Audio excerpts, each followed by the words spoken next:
Hello বন্ধুরা, টেকল্যান্ডের পক্ষ থেকে স্বাগতম। আজকে আমরা আপনাদের সামনে নিয়ে আসলাম বাংলাদেশের লো বাজেটের ক্রেতাদের মধ্যে সবচেয়ে বেশি হাইপ তোলা স্যামসাং গ্যালাক্সি M10 এর আনবক্সিং এবং রিভিউ নিয়ে। এই ফোনটি সম্পর্কে সম্পূর্ণ জানতে আমাদের ভিডিওটি দেখতে থাকুন এবং জেনে রাখুন আমাদের আজকের ভিডিওটি স্পন্সর করেছে আগ্রাবাদ আখতারুজ্জামান সেন্টারের জোজোবিডি শপ। আপনারা যে কোনো ব্র্যান্ডের অরিজিনাল ফোন কিনতে চাইলে ঘুরে আসতে পারেন আখতারুজ্জামান সেন্টারে তাদের ফিজিক্যাল শপ থেকে। তাদেরকে আপনারা অনলাইনেও অর্ডার করতে পারেন। তাদের গ্রুপ এবং পেজ লিঙ্ক দেওয়া রইল ডেসক্রিপশন বক্সে। ফোনটি আনবক্সিং করতে করতে আজকে ভিডিওটি শুরু করতে থাকি। ভিডিওর প্রথমেই বলে রাখি, স্যামসাং গ্যালাক্সি M সিরিজের এই M10 মডেলটি বাংলাদেশের বাজারে রিলিজ পেয়েছে খুব সম্প্রতি এবং রিলিজ পাওয়ার সাথে সাথেই কিন্তু জনপ্রিয়তার শীর্ষে পৌঁছে গিয়েছে লো বাজেটের ক্রেতাদের কাছে। কারণ এর আগে কিন্তু এই বাজেটে স্যামসাং যে ফোনগুলো বের করতো তা কিন্তু বর্তমান বাজারের অন্যান্য ফোনগুলোর সাথে তাল মিলিয়ে চলতে পারতো না এবং সেই উপলব্ধি থেকেই কিন্তু স্যামসাং প্রতিযোগিতামূলক বাজারে টিকে থাকার জন্য বাজারে ছাড়লো নতুন M সিরিজের এই ফোনগুলো। ফোনটির বক্সের মধ্যে আপনারা পাচ্ছেন 1 অ্যাম্পিয়ারের আউটপুটের একটা চার্জার, যে চার্জারটি দিয়ে আপনার ফোনটি চার্জ করতে প্রায় 2 থেকে 2.5 ঘন্টা লেগে যেতে পারে। এবং বাজেট শুনে কিন্তু আপনারা বুঝতে পারছেন যে এই বাজেটের ফোনটির মধ্যে কোনো ধরনের টাইপ সি পোর্ট ইউজ করা হয়নি, অর্থাৎ USB 2.0 দিয়ে আপনাকে সন্তুষ্ট থাকতে হবে। তো বক্সের মধ্যে সিম ইজেক্টর টুল ছাড়া কিন্তু আর কিছুই নেই। স্যামসাং পারতো আমাদেরকে একটি ক্লিয়ার ব্যাকপার্ট প্রোভাইড করতে, যা তারা করেনি। ফোনটি আপনারা বাংলাদেশের বাজারে কালো এবং নীল দুটি কালারে অ্যাভেলেবেল পাবেন এবং আমার হাতে যে কালারটি দেখছেন সেটি হচ্ছে কালো কালারের। তো চলুন ফোনটিকে পাওয়ার অন দিয়ে আমরা ফোনটির বডি স্ট্রাকচার সম্পর্কে একটু জেনে আসি। সর্বপ্রথমেই যে প্লাস পয়েন্টের কথা বলতে হয়, এই ফোনটি হচ্ছে 7.7mm স্লিম, যেটা এই বাজেটের কম ফোনগুলোর মধ্যেই দেখা যায়। ফোনটির পিছনে রয়েছে ডাবল ব্যাক ক্যামেরা এবং তার সাথে একটি ছোট্ট ফ্ল্যাশ লাইট এবং স্পিকারটি ছিল পিছনে একেবারে নিচের দিকে। ফোনটির ডান পাশে আপনারা পাচ্ছেন পাওয়ার বাটন এবং ভলিউম রকার। নিচের দিকে থাকছে USB 2.0 charging port, 3.5mm audio Jack এবং মাইক্রোফোন। ফোনটির বাম পাশে পাচ্ছেন সিম ট্রে এবং উপরের দিকে সেকেন্ডারি মাইক্রোফোন। এই ছিল সম্পূর্ণ ফোনটির বডি স্ট্রাকচার। ফোনটির সামনে কিন্তু কোনো ক্যাপাসিটিভ টাচ বাটন থাকছে না, শুধু থাকছে অন স্ক্রিন টাচ বাটন এবং ছোট্ট একটি নচ। স্যামসাংকে সাধুবাদ জানাতেই হয়, তারা এই বাজেটেও আমাদেরকে ড্রপ ডিসপ্লে প্রদান করতে পেরেছে। এবং এই ফোনটির বডি স্ট্রাকচারে আরেকটা বড় প্লাস পয়েন্ট হচ্ছে এই ফোনটির মধ্যে থাকছে ডেডিকেটেড কার্ড স্লট, অর্থাৎ ডুয়েল সিমের সাথেও আপনারা মেমোরি কার্ড ইউজ করতে পারবেন 512 জিবি পর্যন্ত।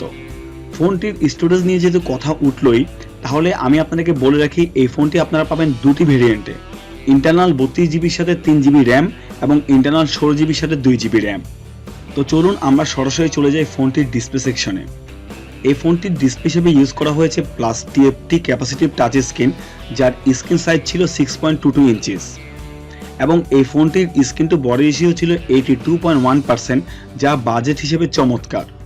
যদিও এই ফোনটির PPI আপনার কাছে কম হতে পারে 270 পিক্সেল পার ইঞ্চিস, কিন্তু আমি একটা কথা আপনাদেরকে এনশিওর করতে চাই যে এর মধ্যে কোনো ক্লিয়ারনেস বা শার্পনেসের ঘাটতি আমার চোখে পড়েনি এবং ডিসপ্লেটির টাচ রেসপন্স, কালার অ্যাকুরেসি প্রত্যেকটা জিনিসই কিন্তু আমার কাছে যথেষ্ট ভালো মনে হয়েছে বাজেট হিসেবে।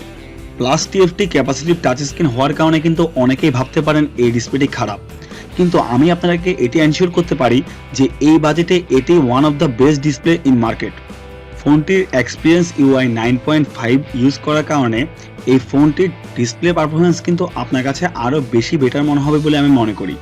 ফোনটিতে স্যামসাং তাদের নিজস্ব UI এক্সপিরিয়েন্স ইউজ করেছে, কিন্তু এর মূল প্ল্যাটফর্ম ছিল অ্যান্ড্রয়েড 8.1 ওরিও।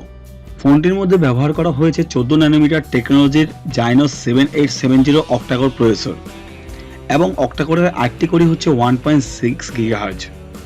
জাইনোসের এই প্রসেসরটির সাথে যথারীতি গেমিং পারফরমেন্সের জন্য ব্যবহার করা হয়েছে মালি T830 MP1। এখন এই দুটি কম্বিনেশন কেমন হবে আমি আপনাদেরকে বলবো, আপনারা যদি এই ফোনটি নিতে চান তাহলে অবশ্যই 3 জিবি র্যাম এবং 32 জিবি ইন্টারনাল মেমোরির ভার্সনটি নেবেন। তাহলে আপনারা খুব সহজেই ছোটোখাটো গেমগুলো খেলতে পারবেন এবং তার সাথে মিডিয়াম লেভেলের মাল্টিটাস্কিং করতে পারবেন ফোনটি দ্বারা। এবং ফোনটির ইউআইও কিন্তু যথেষ্ট হালকা হওয়ার কারণে দৈনন্দিন ব্যবহারে খুব বেশি অসুবিধায় পড়বেন বলে মনে হয় না। ফোনটির মধ্যে একটা কনস হলো এই ফোনটির মধ্যে কোনো ধরনের ফিঙ্গারপ্রিন্ট স্ক্যানার ব্যবহার করা হয়নি। এক্ষেত্রে front camera based face unlock নিয়ে কিন্তু আপনাকে সন্তুষ্ট থাকতে হবে।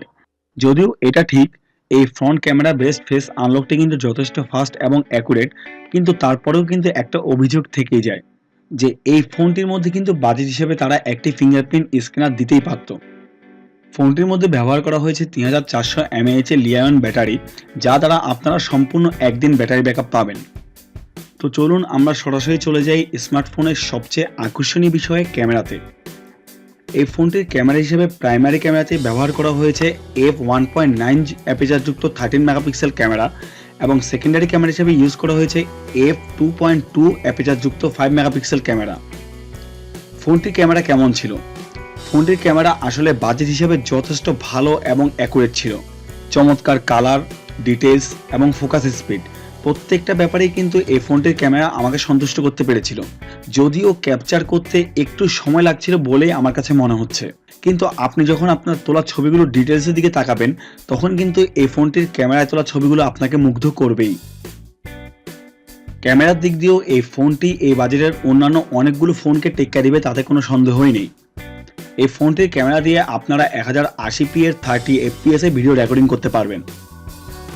তো চলুন কথা বলি এবার ফোনটির ফ্রন্ট ক্যামেরা নিয়ে। ফোনটির ফ্রন্ট ক্যামেরায় ইউজ করা হয়েছে 5 মেগাপিক্সেল অ্যাপারচার 2.0 ফ্রন্ট ক্যামেরা। মোটামুটি চলার মতো ছবি আপনারা এই ফ্রন্ট ক্যামেরাটি দিয়ে তুলতে পারবেন। স্যাম্পলগুলো দেখলেই বুঝবেন যে আসলে ফ্রন্ট ক্যামেরাটির কোয়ালিটি কেমন ছিল। স্যামসাংয়ের এই মডেলটির আরেকটি যেই ব্যাপার আমার কাছে খুবই ভালো লেগেছে তা হলো আলট্রা ওয়াইড অ্যাঙ্গেল লেন্স। এই ফোনটির ক্যামেরার মধ্যে আপনারা আলট্রা ওয়াইড অ্যাঙ্গেলে খুব ভালো কিছু ছবি তুলতে পারবেন। যদিও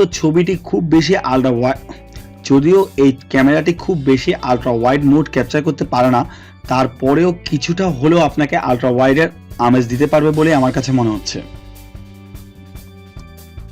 তো ওভারঅল ফোনটি আসলে কেমন? ওভারঅল ফোনটির কথা যদি আমি বলতে চাই তাহলে আমি আপনাদেরকে বলবো ডিজাইনের দিক দিয়ে, ক্যামেরার দিক দিয়ে এবং ব্যাটারির দিক দিয়ে কিন্তু এই ফোনটি অনেক ক্ষেত্রেই এগিয়ে থাকবে এই বাজেটের অন্যান্য অনেক ফোন থেকে। কিন্তু ফিঙ্গারপ্রিন্ট স্ক্যানার পারফরমেন্স এই দুইটি জিনিসই কিন্তু এই ফোনটিকে পিছিয়ে রাখবে এই বাজেটের বেশ কয়েকটি ফোন থেকে। এখন আপনার চয়েস কোনটি সেটি আপনারা নিজেরাই ঠিক করবেন।